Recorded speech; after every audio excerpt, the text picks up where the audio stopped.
और में कंडक्ट हुए थे तो उस एग्ज़ाम में आप लोग सब ने पार्टिसिपेट किया, काफ़ी अच्छे परफॉर्मेंसेस देखे और आपको ये समझ में आ गया होगा कि आज इंडस्ट्री का स्टैंडर्ड क्या है। इंडस्ट्री कोई भी चीज़ को ध्यान रखना एडवांस लेवल पे आपसे जानना चाहती है और हम लोगों के बहुत बेसिक लेवल की तैयारी करते रहते हैं। जैसे हम लोग को छोटे मोटे ऑपरेशन हमने सीख लिए, कोई भी सॉफ्टवेयर में, लैंग्वेजेस में हम लोग क्या करते हैं, छोटे मोटे ऑपरेशन सीख लेते हैं और हम सोचते हैं कि इंडस्ट्री हम लोग जो है वो जीत जाएंगे। पर इंडस्ट्री कहती है कि आपको अपने लैंग्वेज पर कमांड 70 to 80% रखना पड़ेगा, तभी आप किसी इंडस्ट्री के अंदर जा सकते हैं।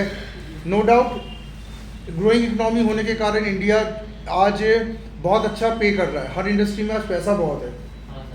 अगर आप कुछ डेवलप्ड सिटीज़ में अगर जाते हैं, जैसे अगर आप अभी लेटेस्ट डेवलप्ड सिटीज़ की बात करें तो गुरुग्राम, नोएडा की अगर हम बात करें जो दिल्ली एनसीआर में है, और साथ साथ में अगर हम बात करें बेंगलोर की, हैदराबाद की, चेन्नई की, सभी जगह अगर आप देखते हैं तो इंडस्ट्रीज़ बहुत ग्रो कर गई है, लोगों का लाइफस्टाइल बहुत बदल गया। अब इंडिया के बहुत सारे ऐसे विदेश दिखने लगे हैं। तो हमें ये ध्यान रखना है कि हम लोग गोल्डन एरा पे हम लोग ने जन्म लिया हुआ है।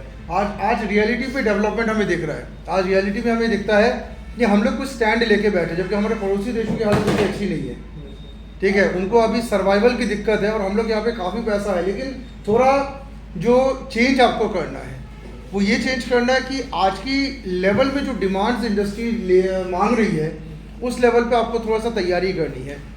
और आज के इस सेशन का जो 10-15 मिनट का जो छोटा सा वीडियो जो मैं शूट कर रहा हूँ, इसका मेन मोटिव एक मैसेज विस्तार के इस प्लेटफॉर्म से मैं आपको देना चाहता हूँ कि आप इंडस्ट्री को किस तरीके से फॉलो करें, इंडस्ट्री को किस तरीके से आप टारगेट बनाएं जिससे एक अच्छा पैकेज आप निकाल सके। 2024 के शुरुआती मंथ जनवरी भी अभी हम चल रहे हैं और हमारा मेन मोटिव ये है कि 2024 में हम किसी इंडस्ट्री को टारगेट करें, किसी मल्टीनेशनल कंपनी को टारगेट करें, या हम ये डिसाइड करें कि किस तरीके से हम किसी इंडस्ट्री में अपनी जगह जमा सकें। तो फर्स्ट ऑफ ऑल आपको मैं बता दे रहा हूँ कि इंडस्ट्री में जगह जमाने के लिए आपको पहले 5 चीज़ें बहुत इंपॉर्टेंट है जो आपको थोड़ा सा जानना पड़ेगा। ठीक है, तो ये 5 चीज़ें नोट डाउन भी आप कर लीजिएगा। फर्स्ट ऑफ ऑल आपको ध्यान रखना है किस इंडस्ट्री में आपको जाना है, पहले आप ये तय करिए। आपके पास 3 तरह की इंडस्ट्रीज होती है। पहला आपका होता है स्टार्टअप, जो एकदम चालू, जो एकदम इंडस्ट्री हो रही है, मतलब जो बिजनेस स्टार्ट हो रही है। दूसरा होता है मिड लेवल प्राइवेट कंपनीज जो सेटल्ड हो चुकी है और अच्छा खासा बिजनेस ले रही है। और तीसरा आपका होता है मल्टीनेशनल कंपनी जो पूरी दुनिया में अपना बिजनेस चला रही है। तो फर्स्ट ऑफ ऑल आज के दिन आपको क्या प्लान करना है, सभी थोड़ा ध्यान दीजिएगा। ठीक है, 3 चीज़ों में आप पहले प्लान करिए। पहले आप ये देखिएगा कि आपको स्टार्टअप में जाना है, दूसरा आपको सेटल्ड आईटी कंपनी में जाना है या सेटल्ड कंपनी में जाना है, तीसरा आपको क्या मल्टीनेशनल में जाना है। 3 रूट में अब आपके तैयार होने जरूरी है। ये 3 रूट में अब आप किस बेस पे तैयार करेंगे, इसका बेस मैं आपको नंबर सेकेंड बता दे रहा हूँ। आपको ध्यान रखना, अगर स्टार्टअप्स में जाना है तो स्टार्टअप में जाना ध्यान रखना सबसे आसान होता है आपके लिए। ठीक है, स्टार्टअप पे जाना आपके लिए सबसे आसान होता है। किस मामले में सबसे आसान होता है स्टार्टअप पे जाना? आपको अगर एक लैंग्वेज का अच्छा खासा ज्ञान है तो आप स्टार्टअप में जा सकते हैं। और स्टार्टअप में ध्यान रखिएगा, आपको ज़्यादा कठिन क्राइटेरिया से गुजरना नहीं पड़ेगा। तो जो लोग ध्यान रखना क्राइटेरिया, जिनके थोड़े से डरते हैं प्रोग्रामिंग से या थोड़े से क्राइटेरिया को लगता है कि लूज आउट है, तो स्टार्टअप को प्लान करें। स्टार्टअप में बस ये आपको ध्यान रखना है कि जिस भी पर्सन को जॉब दी जाती है स्टार्टअप में, कंपनी डिमांड करती है कि आप उस पर्टिकुलर स्टार्टअप में सारा काम जानते हो, क्योंकि स्टार्टअप में कोई सिखाने वाला नहीं होता। ये ध्यान रखिएगा। स्टार्टअप का एक ड्रॉबैक भी है, जॉब जल्दी मिलेगी लेकिन सिखाने वाला कोई नहीं होगा, क्योंकि आप एकदम पहले फर्स्ट लेवल के एम्प्लॉयज़ है आप। ठीक है, उदाहरण के तौर पे जैसे विस्तार आज से 5 साल पहले जब मैंने और सचिन सर ने जब विस्तार स्टार्ट किया था तो उस समय स्टार्टअप था। तो स्टार्टअप में हमारे पास जो एम्प्लॉयज़ उस समय थे उन पर वर्कलोड थोड़ा सा ज़्यादा था, क्योंकि उनको सिखाने वाला कोई नहीं था। हम और सचिन भी नए लेवल पे थे उस समय। तो हम कई चीज़ हम दोनों भी एक्सपेरिमेंट कर रहे थे, हम और सचिन। बहुत जगह हमने एक्सपेरिमेंट किया, फेल भी हुए, दिक्कतें भी आई, कई बार लॉसेस, घाटा भी सहना पड़ा। लेकिन उस समय हमारे साथ जो एम्प्लॉय थे उन पर दबाव काफ़ी था, क्योंकि हमारे पास हम स्टार्टिंग में चल रहे थे, मार्केट में हमारा नाम था नहीं और लोगों के अंदर विश्वास हमारे प्रति था नहीं, दिक्कतें थी। स्टार्टअप में आपको बेनिफिट क्या मिलता है, सीखना बहुत मिलता है, लेकिन दूसरी तरफ आपको ध्यान रखना सैलरी हाइक्स थोड़ा सा डिले ही होगा, क्योंकि कंपनी अभी खुद ट्रायल मोड में चल रही है। हो सकता है कंपनी शट डाउन हो जाए तो आपकी जॉब चली जाए, और अगर कंपनी सेटल्ड हो गई तो मान लीजिएगा स्टार्टअप आपको बहुत ऊपर तक ले जाएगा। तो अगर आप स्टार्टअप प्लान करें तो स्टार्टअप के बारे में मैंने क्या कहा, आप अपने शहर में देखिएगा नई कंपनी कौन सी है, नई कंपनी आप पहले सर्च करिएगा। उन नई कंपनी को सर्च करने के बाद आप वहाँ पे अगर जॉब करते हो तो ध्यान रखना कोई मेंटल सपोर्ट तो मिलना नहीं है, और हो सकता है कि सैलरी को लेकर ये दिक्कत हो सकती है, हो सकता है ग्रोथ को लेकर दिक्कत हो, लेकिन ध्यान रखना सीखने बहुत मिलता है, स्टार्टअप में बहुत सीखने मिलता है आपको, क्योंकि आप खुद अपने बॉस के साथ सीखते हैं।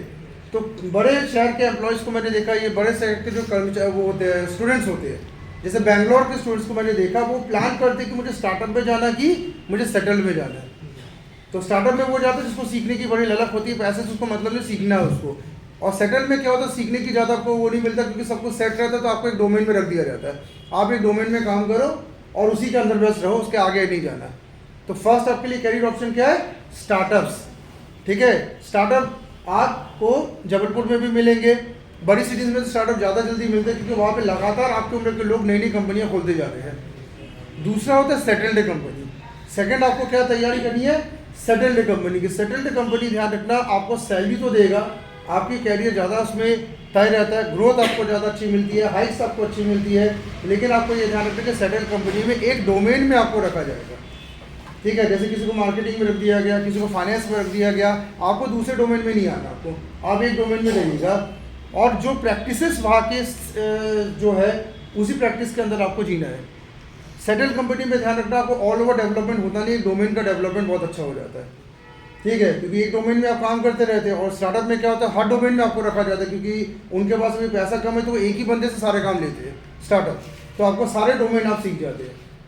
जब आप सेटल कंपनी की बात करते हैं तो सेटल कंपनी आपके शहर पे बहुत सारी आईटी कंपनियां हैं, नॉन आईटी कंपनीज़ है, प्राइवेट बैंक्स है। ठीक है, आपके ऐसे लॉयर के ऑफिस होते हैं, सीए के ऑफिस होते हैं जो सेटल्ड ऑफिस हो चुकी है, आप उनकी तैयारी करो, उनके हिसाब से खुद को क्या करें, सेट करें। आपको सेटल्ड कंपनी में जाने के लिए ध्यान रखिएगा आपका एक डोमेन बहुत मजबूत होना जरूरी होता है, और इसमें ध्यान रखना इंटरव्यू टफ होता है। स्टार्टअप में इंटरव्यू टफ नहीं है, सेटल कंपनी इंटरव्यू थोड़ा टफ है, क्योंकि उनको अच्छे से पता है कि भाई मुझे किस डोमेन के बंदे चाहिए, और इसमें भी आपको ध्यान रखना क्योंकि प्रोजेक्ट्स इसमें ज़्यादा मिलते हैं आपको, स्टार्टअप में प्रोजेक्ट्स आपको मिलेंगे नहीं, इस कारण से वहाँ पे ज़्यादा इंटरव्यू रहते नहीं है, इसमें प्रोजेक्ट्स उनके पास रहते हैं। मान लीजिए कि जिस दिन आपका इंटरव्यू हो रहा है, ऑलरेडी कंपनी के पास 20 प्रोजेक्ट्स अभी पड़े हुए जो अभी कंप्लीट होने हैं, तो 20 प्रोजेक्ट्स कंप्लीट करने के लिए कंपनी क्या करेगी, अच्छे एम्प्लॉय ढूंढेगी, क्योंकि उनको 20 प्रोजेक्ट्स उनको कंप्लीट करने हैं एट ए टाइम, और मात्र 4 महीने में 20 प्रोजेक्ट्स कंप्लीट करने मान लो, तो वो अच्छे एम्प्लॉय ढूंढती है, पैकेजेस बहुत अच्छा देगी, ग्रोथ अच्छा देगी, लेकिन आपको ये ध्यान रखना है कि यहाँ पे आने के लिए मेहनत करनी पड़ेगी। तो आप में से ध्यान रखना, जो लोग के मेहनत अच्छा कर रहे हैं वो सेटल्ड कंपनी में जा सकते हैं, जो मेहनत कम कर रहे हैं वो स्टार्टअप में जा सकते हैं। ठीक है, और तीसरा लेवल होता है जिसको हम कहते हैं ड्रीम लेवल। तीसरा लेवल हमारा होता है मल्टीनेशनल कंपनी। तो मल्टीनेशनल कंपनी में जाने के लिए क्या करें, क्योंकि ध्यान रखिएगा जिनको ध्यान रखना बहुत अच्छे पैकेजेस में जाना, उनको एमएनसीज में जाना ही पड़ता है, क्योंकि आपको ध्यान रखना कि एक दिन ज़िंदगी में बहुत अच्छा पैकेज आपको चाहिए ही चाहिए। अभी नहीं चाहिए, आज से 10-15 साल बाद आप कहेंगे भाई मुझे पैकेज चाहिए अच्छा, क्योंकि डिमांड्स बहुत बढ़ जाएगी, जिम्मेदारियाँ बढ़ेगी, और पैसे के बिना कुछ होना नहीं है। मल्टीनेशनल कंपनी को टारगेट आप सबको करना है। आपको एमएनसी जाने के 2 तरीके आपके पास है। पहला तरीका मैं क्या कह रहा हूँ, या तो अगर आप एमएनसी के पूरी क्राइटेरिया फुल करते हो तो सीधे चले जाओ एमएनसी, एकदम रुकना नहीं है। एमएनसी की क्राइटेरिया क्या है, 12th मैक्स होना, पूरा मैक्स 12th हो, फर्स्ट डिवीजन आपका ऑल ओवर में होना चाहिए, गैप नहीं होना चाहिए, ग्रेजुएशन में भी फर्स्ट डिवीजन आपका होना चाहिए। ठीक है, और सीएस की डिग्री होनी चाहिए, अगर सीएस में जाओ तो सीएस, फाइनेंस में जाओ तो फाइनेंस, वो प्रॉपर डिग्री को मांगते हो लोग। ये नहीं कि आपने बीकॉम किया तो सीएस कंप्यूटर में जा रहे हैं, आपने एमबीए किया तो आप कंप्यूटर में उचक रहे हैं, उनको प्रॉपर डिग्रीज चाहिए। तो एक तरीका क्या है, डिग्री अगर प्रॉपर है, गैप नहीं है, परसेंटेज 60 के ऊपर बने हुए हैं,